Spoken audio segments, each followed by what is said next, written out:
금요 칼럼 하겠습니다. 저는 개인적으로 소설가 김훈씨를 참 좋아합니다. 그분을 좋아하는 이유가 이분은 가식이 없습니다. 자신이 소설을 쓰게 된 계기나 또 자신의 소설에 대한 대중들의 기대나 또 자신의 삶이나 이런 부분, 세상을 바라보는 시각에 대해서 매우 담백하게 이야기를 솔직하게 하시는 분입니다.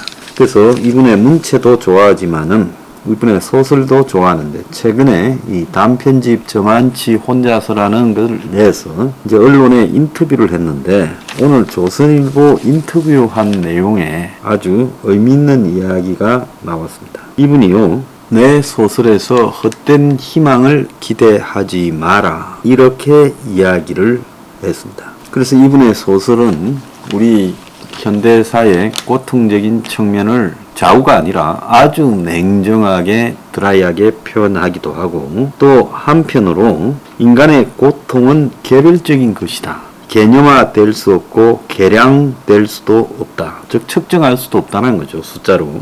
폭력에 반대하는 것이 문학의 사명이다라고 말을 했습니다. 이분이 원래 자전거를 좋아해가지고 자기가 자전거 레이스라고 이렇게 자부하는 분인데 최근 코로나로 2년간 자전거를 타지 못했다면서 그는 당하는 사람들만 계속 당하는 꼴을 코로나 사태로 분명히 볼 수 있었다 이렇게 말을 합니다. 저는 이 말이 굉장히 맞는 말이다. 제가 코로나 때 그 비참한 죽음 또 익명의 죽음들이 우리 사회에 넘쳐나는데도 사회가 여기에 대해 전혀 안타깝게도 또 슬프게도 또 분노하지도 않는 자연스럽게 받아들이는 모습을 보면서 저는 사람이 사는 세상의 비정함에 대해서 굉장히 인간사에 대한 슬픔을 느꼈어요. 그들도 한때는 누군가의 아기로 태어났을 거고 또 한때는 한 집의 가장이었을 거고 또 애지중지 자식도 키웠을 건데 나이 들어서 요양원에서 결국은 현대판 고려장화의 코트 격리라는 이름으로 갇혀서 죽을 날만 기다리며 아무런 인도적, 아무런 복원적 구호 대상도 되지 못한 채 쓸쓸히 죽어갔습니다. 그래서 현대사회에 어떻게 이런 일이 있는가? 저도 소설을 쓸 수 있다면 언젠가 이런 일을 소설로 한번 고발하고 싶다라는 그런 충동을 느꼈는데 김훈씨가 당하는 사람들만 계속 당하는 꼴을 코로나 사태로 볼 수 있었다라는 이런 말을 하는 걸 보고 참 비슷하게 생각하는 사람이 많구나 이렇게 느꼈습니다. 김훈씨의 마을에서도 가게들이 수없이 망해서 이분 일산 사시죠. 문을 닫고 새로 개업하고 또 떠났다. 떠난 사람들은 어디로 갔을까라고 기자한테 반문을 했다고 합니다. 자, 적어도 저는 소설가라면 이런 정도의 섬세한 이 감성이 있어야 된다고 생각합니다. 보수의 태도를 자처하는 소설가, 무슨 좌파의 태도를 자처하는 소설가 신물납니다. 적어도 인간에 대한 이런 안타까운 시선은 있다라는 측면에서 저는 이분을 존경해요.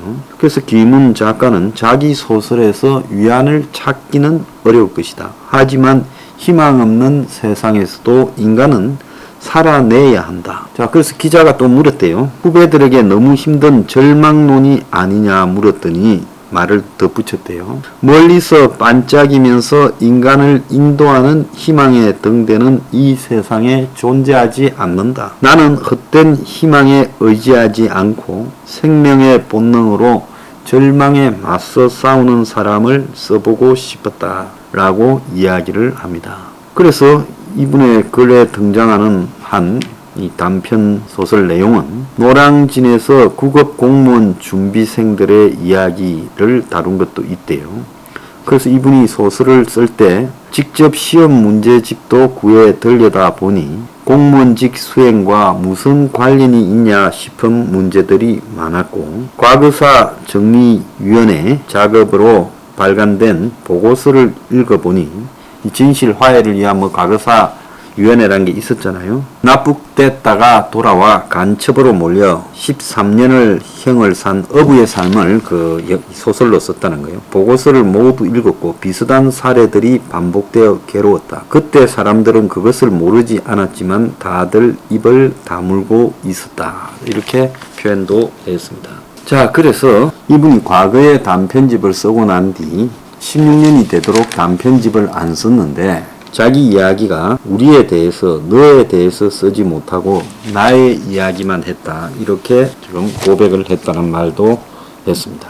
자, 그래서 제가 이 김훈이라는 작가가 가진 세상을 살아가는 철학 중에 우리 사회에 대한 리얼한 묘사는 저는 100% 맞다고 생각합니다. 특히 당하는 사람만 계속 당한다. 자, 코로나로 이 요양병원에서 죽어간 사람 중에 기득권에 속하는 사람은 없을 겁니다. 기득권에 속하는 돈 많은 노인분들은 그야말로 고급 호텔식 요양시설에서 안전하게 있었고 설사 코로나에 걸린다 하더라도 그들이 가진 이 연줄과 인맥에 의해서 조기 입원 치료도 받을 수 있었을 겁니다. 그래서 코로나로 요양병원에서 자식도 얼굴도 한번 보지 못하고 죽고 그리고 죽었어도 자식들이 부모의 시신도 한번 보지 못한 채 화장되었고 장례식조차도 제대로 치르지 못하고 떠난 사람들은 다 당하는 사람이 계속 당해온 그런 위치에 있던 사람들입니다. 코로나로 숱한 자영업자들이 폐업을 했죠. 자, 그래서 그들은 은행에서 빚을 내고 주변에 돈을 빌려서 개업을 했지만은 정부의 거리두기 명령에 의해서 영업 자체가 사실상 불가능해지면서 망하고 문을 닫고 떠났습니다. 그 떠난 폐업한 사람에게 이번에 600만 원에서 1000만 원을 준다고 그것이 무슨 위안이 되고 무슨 도움이 되겠습니까? 그런데 당시 정권은 명령만으로 그런 사람들을 그냥 입을 다물게 했고 그리고 자영업자를 보호해야 될 단체는 정권의 이 세뇌에 들어가 가지고 오히려 정부의 입장을 자영업자에게 전달하고 뭐 차량 시위나 하는 척 쇼나 하다가 끝냈습니다. 결국은요, 이 코로나라는 전대미문을 재난을 겪으면서 우리가 중세 시대에 보면 귀족들은 패스트가 유행할 때 이 고성에 올라가서 자기들끼리 향락과 쾌락을 즐기고 살아남았지만 농노에 해당되는 사람들은 이 패스트 기미만 있다 하면 집에 못이 바뀌고 어떤 사람들은 집이 통째로 태워지고 또 마녀로 치부받으면서 죽어갔습니다. 자, 그것은 중세 시대였다고 하지만 현대사 지금 작년, 재작년, 올해 봄에 벌어진 일은 과연 크게 다릅니까? 당하는 사람만 계속 당한다는 겁니다. 망하는 사람만 계속 망한다고도 할 수 있겠죠. 자, 그런데 그 대상이 된 사람들이 자신의 입장을 알지 못합니다. 제가 그 참 60, 70 되시는 분, 저도 곧 그 나이가 될 건데요. 안타까운 게 왜 정치에 관심을 그렇게 가지십니까? 물론 똑같은 입장에서 20대, 30대, 40대 초반에 특히 여성분들 또 뭐 좌파 진영을 지지하는 사람들 왜 그렇게 정치에 민감하게 댓글을 달고 SNS에서 당신의 목을 긋습니까? 그렇게 하기 전에 당신의 사회적 계층이 어떤 위치에 있는지 한번 돌아볼 필요가 있지 않겠습니까? 정치인은요, 대중을 열정을 소비시키면서 살아남는 존재들입니다. 그 대중들로 하여금 싸움을 붙입니다. 좌우를요. 그리고 저는 솔직히 말하면 뭐 좌파의 인플루엔서, 좌파의 오피니언 리더, 아스팔트 우파의 리더라는 사람들에 대해서도 별로 좋아하지 않고 솔직히 경멸을 담고 있습니다. 작은 사안을 가지고 목을 걸듯이 대중에게 선동시킵니다. 대중들은 거기에 호응해서 돈을 갖다 바치고 그리고 거기에 놀아납니다. 그런데 그들이 이야기하는 목표는 성취될 수도 없거든요. 설사 성취된다 하더라도 당신의 계층으로 되돌아보면 그것이 무슨 도움이 되겠습니까? 당신의 문제는요, 당신이 해결해야 되는 그 자체로 남아 있습니다. 그럼 저보고도 남을 선동한다고 이야기하겠죠? 자, 제가 어떻게 다른지 말씀드리겠습니다. 저는 제 자신이나 또 좌우의 어떤 가치를 가지고 대중들에게 선동하지 않습니다. 저는 솔직히 말하면 다 거짓말이라는 것을 너무 잘 알고 있으니까요. 대중들 자신의 삶을 위해서 자신의 삶을 스스로 지키라고 서포 15조를 말하고 책도 쓰고 위기의 시대가 오고 있고 거기에 생존의 일종의 도구로서 내 책과 내 가치를 받아들이고 이제 당신의 삶을 위해서 투쟁해라고 말을 하는 겁니다. 저는 나이 많은 노인분들이요, 요양원이나 요양병원에 기반한 노인 복지를 극복해야 된다고 주장을 해야 된다고 생각합니다. 그분들 스스로가 주장하지 않으면 누가 신경을 쓰겠습니까? 노인이 되어서 뿔뿔이 흩어져서 무조건 보수 진영에 표만 던지면 보수 진영이 알아서 노인 요양 제도를 개선해 줍니까? 보수고 진보고 노인 요양에 관심이 없습니다. 왜? 노인 요양의 대상이 되는 사람이야말로 정치적으로 아무 의미가 없는 사람이죠. 왜? 의식이나 거동 자체가 불편해서 이미 사람으로서 소비가 끝난 상황인데 정치인이 그들을 중요시 여길 필요가 없죠. 타인에 대한 전파력이나 영향력이 제로인 사람들인데요.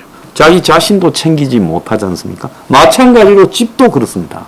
수많은 사람이 집이 없어서 평생의 목표가 집으로 은행에서 돈을 빌려서 이자만 200~300씩 내는 사람도 수두룩한데 왜 그렇게 해서 내 집만 마련하면 된다고 생각하십니까?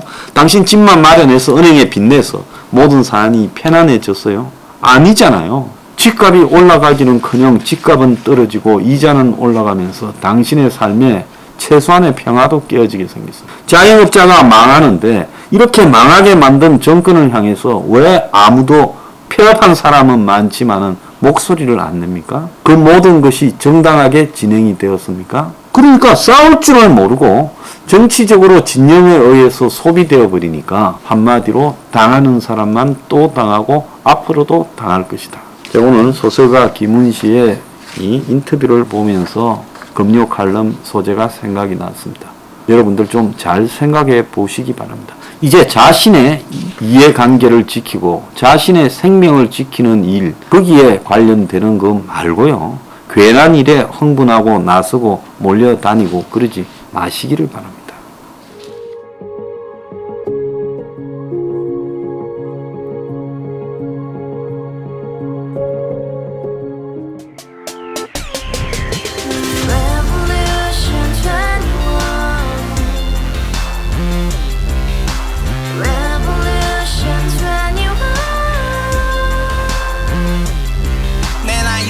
월세 30 코인빚만 300 서울에 온지 벌써 10년 아둥바둥 버텼지만 여전히 난 반지 하에 제왕 곰팡이 연문제약 내 미래는 깡통망통 완전히 폭망 고시원 창문만큼 작아진 내 꿈 연애 결혼 내 집 모든 게 헛꿈 1년 전 떠난 여친 울며 말했지 같이 써봤자 평생 가본 게 꼬꼬꼬라지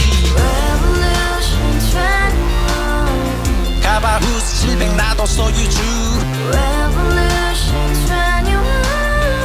가바후스 700 나의 소유주 택시기사 우라부지 마트 캐셔 울어문니 우리 집안 다 털어봤자 후줄 그래 개선민 내 미래 거기서 팍 끝난 거지 팍더 이상 노력 따윈 괴물이 스펙 찾아서 말리 비오는 날 알바 잘려 맨날 학원 날 개쳐 빨려 밤비 내리는 양화대교 홀로 걷고 있을 때 현수막에 아로 새겨진 평당 700짜리 아파트 다같이 소리 질러 혁명 21